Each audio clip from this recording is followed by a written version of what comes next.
Thank you for coming. Maraming salamat po sa lahat ng dumalo po at sumama po sa amin sa pag-witness po ng near death. Salamat po sa pag-appreciate. Tulungan niyo po kami na spread po yung balita about this movie, and I hope you guys appreciate and enjoyed the film po. And of course, thank you po Direk Richard, and thank you po sa lahat ng bumubuo po ng pelikula po ito. Thank you po.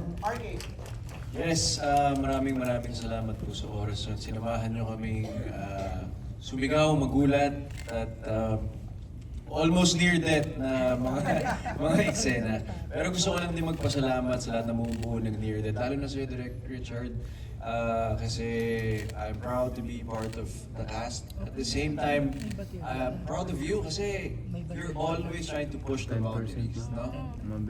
Ngayon, nag-focus ka sa action, pero ang tatak sa umis talaga, iba ang mga horror ni Direk.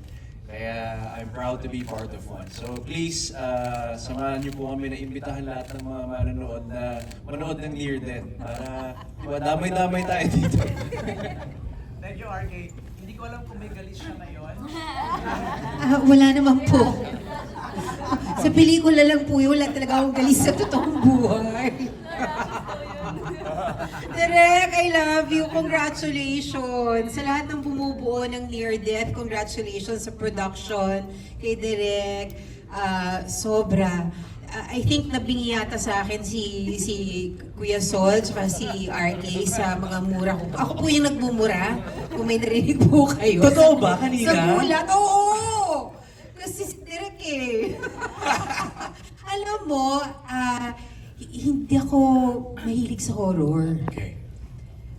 Pero Kahit lagi pa nung ako- bata ka, Oo. puro horror movies ka noon. Lagi akong kinukuha. Kasi when you're there, hindi naman, di ba, nag-shooting ka, dami naman tao. Pero I think this is the first time also, nung nag-shooting kami, totoo talagang natakot ako. Kasi yung contortionist na kinuha ni Direk, bigla kaming hinabol. Eh, ang dilim ng hallway, talagang walang biro, napatakbo talaga kami ni Charlize. Yung totoong takbo talaga yon. So, I hope everyone enjoyed the film, and please help us share the word Near Death.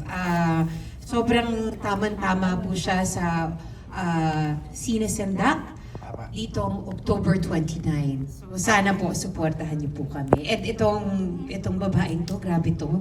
Grabe to, oh. Ikaw na mag-intro. Of course, the one and only Charlie Dizon! Yes, thank you po sa lahat ng dumalo ngayong premiere night namin. Sa lahat po ng media friends namin na nandito ngayon, sa family and friends, sa